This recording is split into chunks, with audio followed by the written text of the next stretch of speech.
Na próxima quinta-feira, o Futsal São Lourenço entra em quadra pelo Campeonato Catarinense, a Série Ouro. E para falar um pouquinho mais sobre os bastidores desse confronto, o Sport DR ouve hoje o professor Rodrigo Ferretti, coordenador técnico do Futsal São Lourenço. Professor Rodrigo, seja muito bem-vindo. Fica o prazer é meu retornar ao Sport DR e poder falar mais uma vez sobre a Série Ouro do Campeonato Catarinense e o Futsal São Lourenço. Professor, nos últimos dias o elenco teve uma preparação, uma fase de preparação, haja vista que não houve jogos oficiais. Como que foi essa fase? Como é que estão os trabalhos hoje? Então, nós dividimos esse trabalho em duas partes. Nós dividimos numa parte, na primeira semana, mais física, onde a gente buscou reabilitar alguns atletas e a gente diz dar um up, né? É um termo que o nosso preparador físico usa, dar um up na parte física dos atletas para que a equipe siga crescendo, né? A gente não vive uma boa fase dentro de quadra, então é importante que a gente consiga jogar a equipe para cima. Então, a primeira parte foi voltada para isso, e aí a segunda parte da semana, a partir de quarta a quinta-feira, a gente introduziu trabalhos mais táticos, já voltados para a equipe do Blumenau. Professor, alguns nomes estavam desfalcando o elenco. O Cris Negão passou por um procedimento cirúrgico e outros jogadores também estavam em fase de recuperação. Como que está o departamento médico atualmente no Futsal São Lourenço? Então, nosso departamento médico, o Cris Negão, segue fazendo fisioterapia. Ele sofreu uma cirurgia, uma artroscopia no joelho, então ainda demanda, a gente acredita que uns 30 dias, no mais tardar, ele esteja dentro de quadra. E o Juninho, né, que continua ainda o processo de reabilitação, ele teve um problema sério no ligamento cruzado anterior e aí está demandando muita atenção. Ele já está entregue ao departamento da preparação física, mas ele vem sofrendo microlesões, lesões que vêm impossibilitando que ele entre realmente na parte predominante física para que ele retorne às quadras. Então ainda demanda um pouco de atenção, mas nesse momento são os dois atletas que estão inteiramente entregues ao departamento médico, e aí nós temos o Varejão, que é um caso que demanda um pouco de atenção. Ele está com um problema no quadril e isso está cobrando um preço muito alto para que ele atue em alto rendimento nos jogos.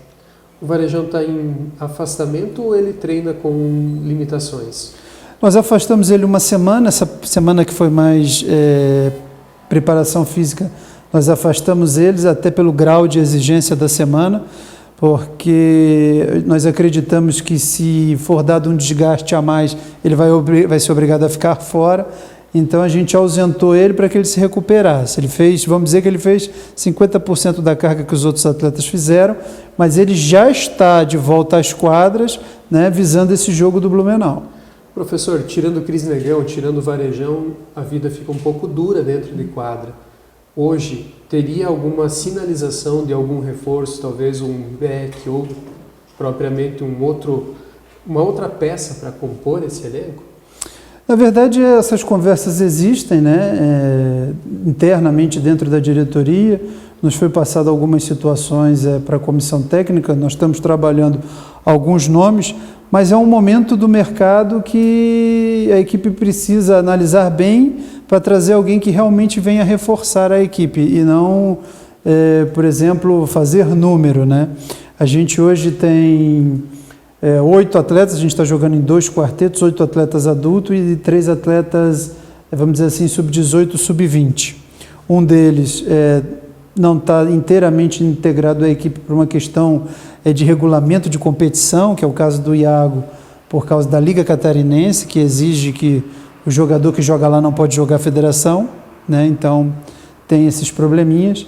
E então a gente tem um plantel curto para treino e jogo, né? Então a gente vai dosando as cargas, oscila bastante, faz 3 períodos, acaba folgando um. Mas essa conversa existe, só que eu acho que os nomes têm que ser bem analisados, porque, como eu disse, não adianta trazer uma pessoa agora e errar, ainda mais que nós estamos entrando praticamente no mês de agosto, né? Então, meio do ano já foi, então quem vir tem que ser certeiro, chegar e jogar. Professor, e hoje falando tecnicamente, qual seria a melhor aposta para o futsal São Lourenço? Lateral tem alguns nomes correndo, mas às vezes na hora da finalização, no centro de quadra, a gente nota que tem uma dificuldade. Seria alguma posição estratégica para estar reforçando nesse momento? Eu acho que nesse momento a gente está procurando um atleta com experiência, né? Um atleta que venha somar nessas fases decisivas que a equipe está passando e nesse momento decisivo. Então esse atleta vai precisar ser experiente. Então por isso que a gente procura bastante no mercado e espera não errar essa contratação. Uma outra característica que passa a ser interessante é um atleta finalizador, que finalize um pouco mais, seja um pouco mais vertical. Não precisa ser um vertical, por exemplo, o cara que vai no 1 para 1, mas o cara que finalize, né, que crie oportunidade de chute de média e longa distância. A gente está vendo alguns jogadores com característica de defesa, porque eu tenho no meu trabalho alguns momentos que entra um quarteto de defesa e hoje nós não temos mais isso, desde a saída do Topeira. Nós temos 3 jogadores em qualidade equilibrados de defesa, o restante são jogadores mais verticais, então a gente precisaria de um nome desse. E eu venho solicitando há algum tempo um pivô, um outro pivô, diferente das características dos pivôs que a gente tem. O Cris também movimenta, o Vareja é um pivô de movimentação, mas eu precisava de um pivô mais referenciado, um pivô mais de fundo de quadra, né, para que a gente conseguisse ter um pouco mais de estrutura. O Bahia está suprindo nesse momento essa ausência, mas é um jogador que está adquirindo experiência, que vai melhorar, vai cada vez crescer mais, mas eu acho que nesse momento, até pelas situações que, por exemplo, a ausência do Cris, a ausência do Vareja, nesse momento a gente precisaria de um outro pivô para poder, na ausência desses 2 jogadores, junto com o Bahia, suprir aquilo que a equipe precisa. Professor, e tratando um pouquinho mais da Série Ouro, como que está a situação do futsal hoje, já que vem de uma sequência de jogos não tão felizes e a concorrência está apertando? Na verdade, a gente vem de uma sequência nada feliz, né? A gente acabou perdendo em casa para o São Francisco pela Copa. Um jogo por 1-0, faltando 20 segundos nós tomamos o gol. Então, a reação ficou muito difícil naquele momento. Mas, então, sobre a Série Ouro. A Série Ouro, a gente vai jogar agora contra a equipe de Blumenau, uma equipe que está em 7º, nós em 8º. Então, a vitória dentro de casa é muito importante para que a equipe continue tendo possibilidades reais de classificação entre os 8, porque depois nós temos adversários difíceis, potências difíceis a enfrentar em casa, e nós temos jogos complicados para fazer fora contra os nossos adversários diretos. Nós temos Concórdia e São Francisco que crescem na competição, que os 2 serão fora. E nós temos Jaraguá, nós temos Joinville fora, Jaraguá em casa, né? Joaçaba em casa, outros adversários difíceis que a gente tem a obrigação de pontuar dentro de casa, mas que são jogos difíceis. Então é importante nesse jogo, já que é um confronto extremamente direto, pela questão de pontuação e classificação, que a equipe ganhe agora na próxima quinta-feira, para que a gente continue tendo chances na competição. E esse jogo de quinta-feira, como que tu imagina que ele possa ser, já que o Blumenau está oscilando bastante entre ataque e defesa? O Blumenau oscila, mas por exemplo, o último jogo da Liga Nacional, eles fizeram 2 gols de tiro livre. Né? Os 2 gols que eles tiveram foram 2 oportunidades de tiro livre. O porquê disso? Eles jogam numa forma de atacar que não se joga com um pivô, né? Pivô de referência. Joga-se num 4 em linha, ou a gente chama 3 de um lado, 2 do outro, né? Pela formação do ataque. E isso faz com que não tenha ninguém no fundo da quadra e é muito jogo de corrida. Então, como fica um jogo de corrida, a defesa acaba, às vezes, tomando uma bola nas costas e fazendo falta. Ou para poder ser incisiva, a defesa acaba chegando forte e fazendo falta. Aí eu estouro as minhas faltas e eles começam a ter oportunidade de bater os tiros livres ou as jogadas ensaiadas de falta. Então, é nessa bola parada que o Blumenau está criando a maior parte das suas oportunidades.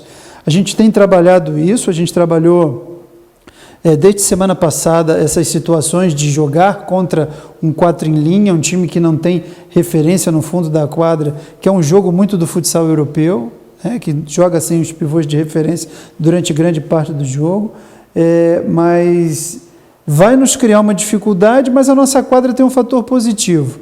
Nossa quadra é um pouco mais curta, tanto lateral quanto de fundo. Então a nossa defesa vai estar um pouco mais equilibrada. E o que eu passo para os atletas o tempo todo durante esses 15 dias é assim, é um jogo que nós não podemos perder o acompanhamento. Ninguém pode deixar de correr para trás. Deixou de correr para trás, nós vamos tomar a bola nas costas. Então é dessa forma que eu vejo o jogo. A gente tem que se preocupar muito com o equilíbrio da defesa, muito com a orientação, espaço e bola, aquele que eu tenho que marcar e onde está a bola, e jamais perder o cara da visão, porque perdeu da visão, tomou nas costas. Professor, superado essa fase do confronto contra Blumenau, pela agenda da federação, o próximo confronto já confirmado é só daqui 20 dias. É isso mesmo ou tem alguma outra previsão de jogo? Não, nós temos previsão de jogo seguido agora. Jogaria contra o Blumenau, dia 14. Aquilo que nos foi passado é que jogaria contra o Floripa, dia 22. E acho que, se eu não me engano, dia 6 de agosto já teria um jogo pela Copa. 6 de agosto. 6 de agosto pela Copa. Aí contra a equipe de Caçador, se eu não me engano, é em casa. Em casa. Os outros compromissos fora. Florianópolis fora. Professor, mais algum recado sobre o confronto do Blumenau ou o andamento dos trabalhos do futsal São Lourenço? Eu acho que a gente gostaria de pedir à nossa torcida, que sempre compareceu em peso, né, que sempre prestigiou o futsal São Lourenço. A gente sabe que o momento traz aquelas dúvidas, né, do que está sendo feito, da forma como está sendo feito e da dedicação. Mas não tem faltado em nenhum momento vontade e determinação de ninguém, e que nos prestigiem no jogo de quinta-feira, nos incentivem para que a gente possa aí todo mundo comemorar ao final do jogo esse resultado que seria tão importante para a equipe, para continuar com os nossos objetivos aí na Série Ouro. Professor, muito obrigado pela tua participação no Sport DR. Eu é que agradeço. Fica o convite, na noite de quinta-feira, a partir das 19h30, a bola rola no ginásio Adilson Rogério da Croce. O futsal São Lourenço encara a equipe de Blumenau pela Série Ouro. Para ficar bem informado sobre as informações do esporte de São Lourenço da S região, acompanhe o Destaque Regional. Estamos nas redes sociais, portal de notícias e também no Jornal Impresso.